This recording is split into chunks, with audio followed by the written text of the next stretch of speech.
Audio numéro 8, première partie.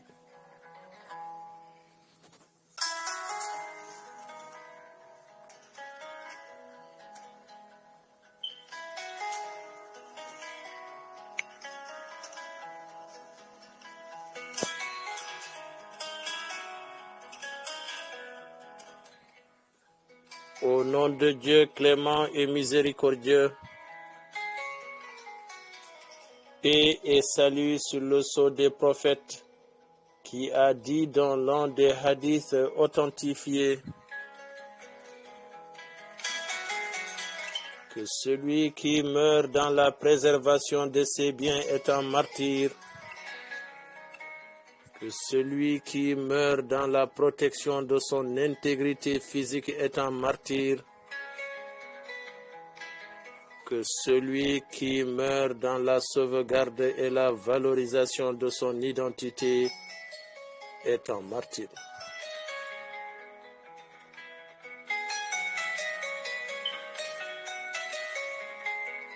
Nos chers auditeurs, nous voilà revenus avec la grâce de Dieu pour poursuivre avec vous la lecture du livre Témoignage de notre frère, l'ex-officier Si Mohamedou, intitulé L'enfer d'Inal, Mauritanie, l'horreur des camps.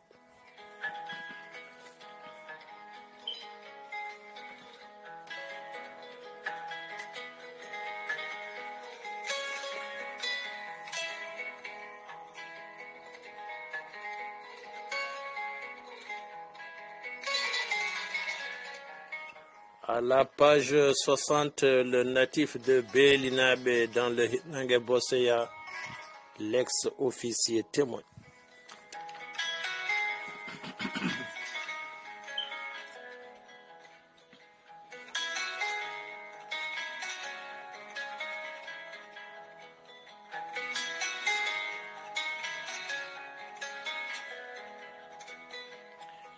Il sort et revient à peine 2 minutes plus tard avec 2 soldats à qui il ordonne de me détacher les pieds et de me bander les yeux.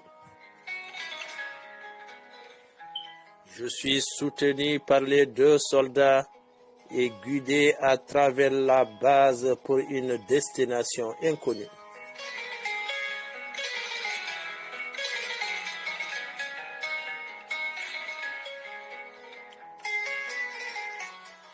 J'entends sur mon passage des rires et me dis que certainement on est en train de se payer ma tête.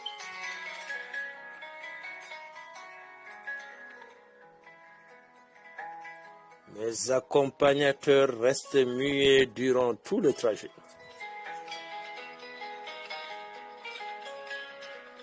Quand on me retire le bandeau, je suis dans une petite pièce de 3 mètres sur 4. Ma chaîne est remise à mes pieds. Je constate avec beaucoup de soulagement qu'il n'y a pas le terrible poteau au centre et d'ailleurs, on ne cherche même pas à m'attacher les mains.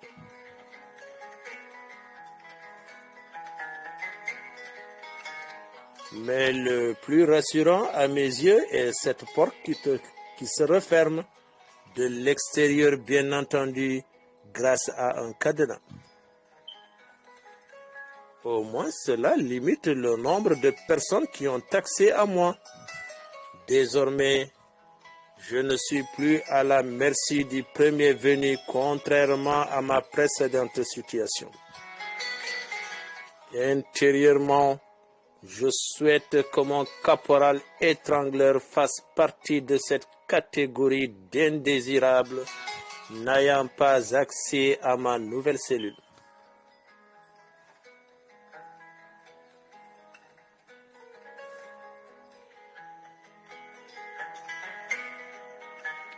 Dès que la porte se referme, j'inspecte mon nouvel environnement.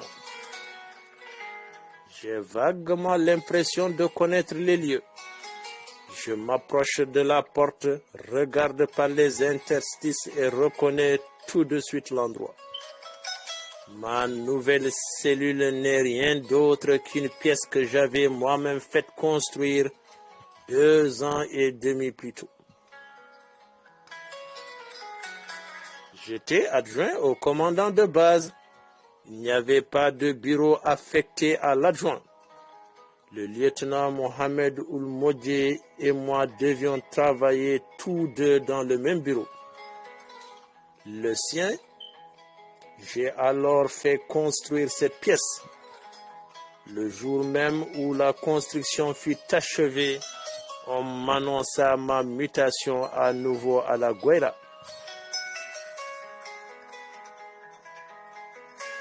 Je suis parti dans l'après-midi sans même entrer dans la pièce. C'est la première fois que j'y mets les pieds depuis sa finition. Elle n'a pas beaucoup changé, à cela près qu'une porte a été mise. Je n'avais pas eu le temps d'en mettre une à l'époque et la fenêtre a été fermée avec des briques.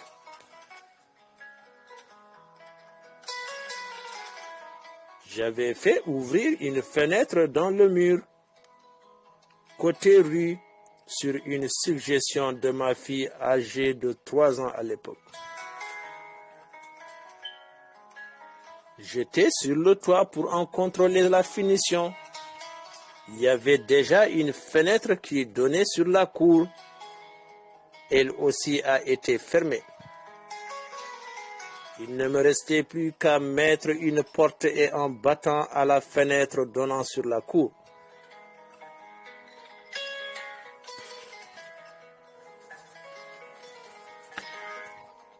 Qu'est-ce que tu fais là-haut, papa? M'avait demandé ma fille de 3 ans, Mariam, qui jouait dans la cour de la maison. Celle-ci se trouvait juste derrière le bureau, dont elle n'était séparée que par le chemin où passaient les voitures. Elle s'amusait à faire la cuisine avec une petite marmite et une assiette en plastique. Elle laissa tout et fixa sur moi son regard innocent, attendant une réponse.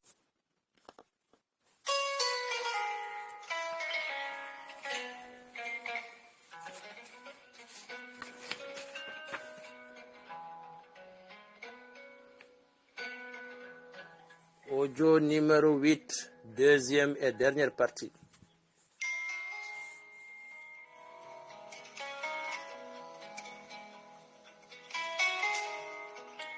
À la page 61, le rescapé de l'enfer d'Inal Si Mohamedou témoigne.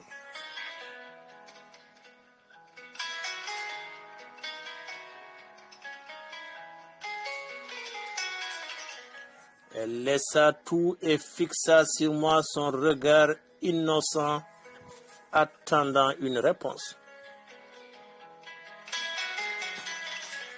Rien n'échappait à sa curiosité. En plus, elle imitait fort bien les personnes qui venaient à la maison. Dès que celle-ci tournait le dos, elle s'y mettait et nous restituait tous leurs gestes et attitudes.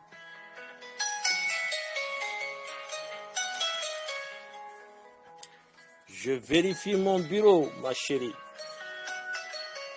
C'est quoi bureau? C'est là où je vais travailler. Tu vas travailler en haut.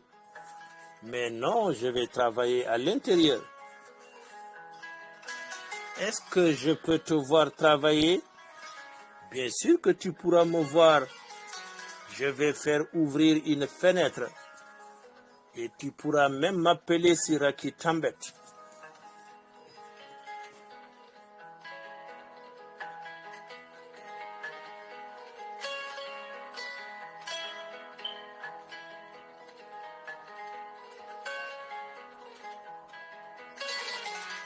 Raki est sa petite sœur âgée de 11 mois seulement, mais elle lui en faisait déjà voir de toutes les couleurs. D'ailleurs, elle cherchait à sortir de son parc pour rejoindre sa sœur. C'est ainsi que j'ai ordonné de fermer celle qui faisait face à la cour et d'en ouvrir une autre du côté de la maison pour lui faire plaisir.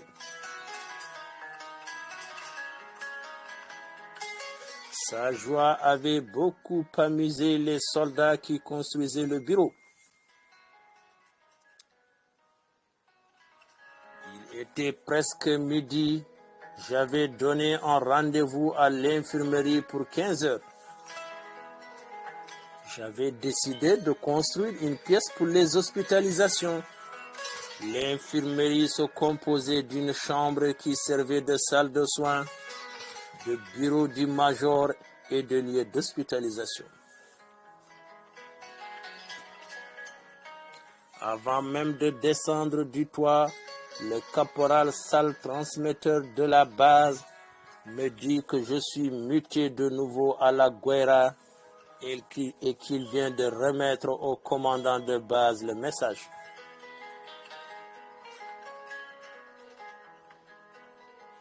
Je vais directement voir le lieutenant Mohamed Oulmodje afin de préparer mon départ pour l'après-midi même.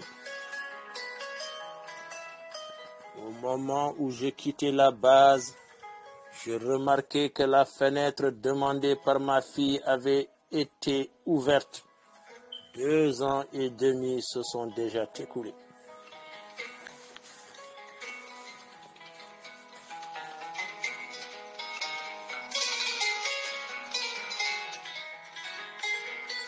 Je reviens près de la porte pour constater qu'il n'y avait pas de changement notable. La cour est un peu réduite à cause d'une construction à l'entrée sur la gauche et il y a le bureau du commandant de base en face. Le local des transmissions est légèrement à droite. Vient ensuite le dépôt de vivres, puis celui de l'armement et des munitions.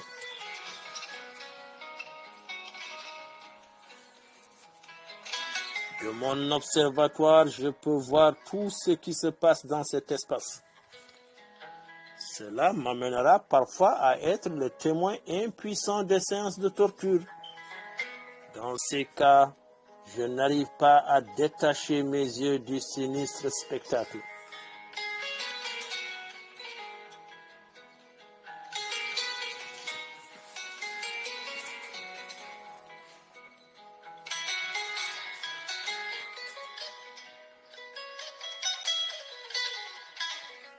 Dès qu'on touche au cadenas, je reprends ma place. Il se produit un événement important ce jour-là. Un soldat entre avec un plat contenant des vermicelles. Il est précédé du capitaine Sidina, mais pour moi, seul ce plat dont la bonne odeur envahit la pièce est digne d'intérêt.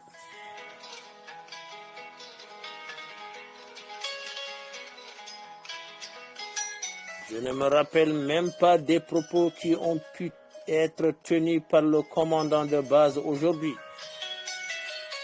Je n'ai d'yeux et d'attention que pour le plat. Quand le soldat dépose devant moi le plat, je n'en reviens pas. Il me dit qu'il va aller m'apporter de l'eau pour me laver les mains. Dès qu'il me tourne le dos, je me jette sur le plat. Qui sait, c'est peut-être une erreur. Quelqu'un peut à tout moment se rendre compte de la méprise. Quand le soldat revient, j'ai déjà fini, le plat est complètement vide. C'est un soldat de première classe prénommé Omar. Il est chef de poste du jour. Il me laisse un bidon d'eau et referme la porte derrière moi.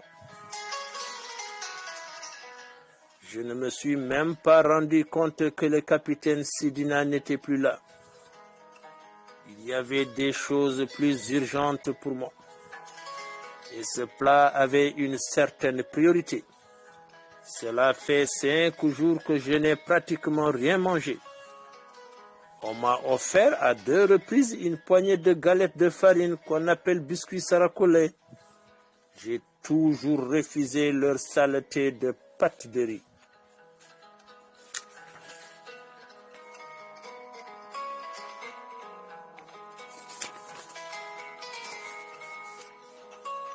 Quant au vermicelle, comme toutes les pâtes d'ailleurs, cela fait 10 ans que je les ai en horreur.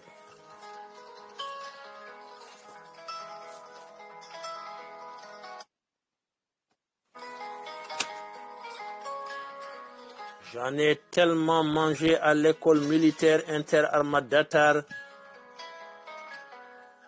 que j'en ai été saturé.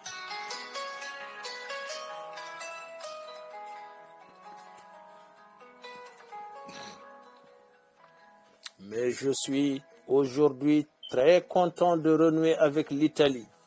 C'est une aubaine, ces pâtes.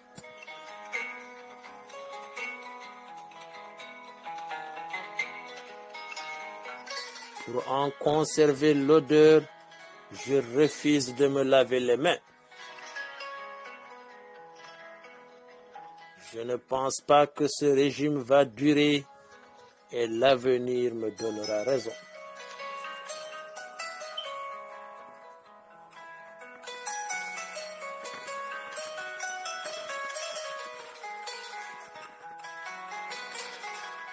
Le même soldat se présentera le soir avec un plat de pâtes de riz. Il récupérera par la même occasion le plat vide de midi.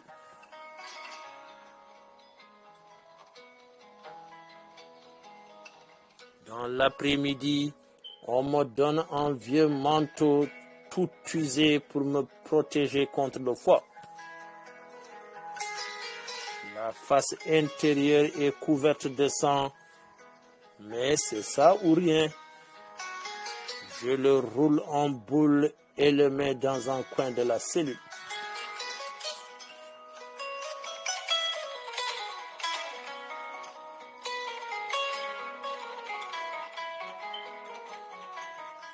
Fin de la deuxième et dernière partie de l'audio numéro 8. Page 64. L'enfer d'Inal, Mauritanie, l'horreur des camps, par Si Mohamedou.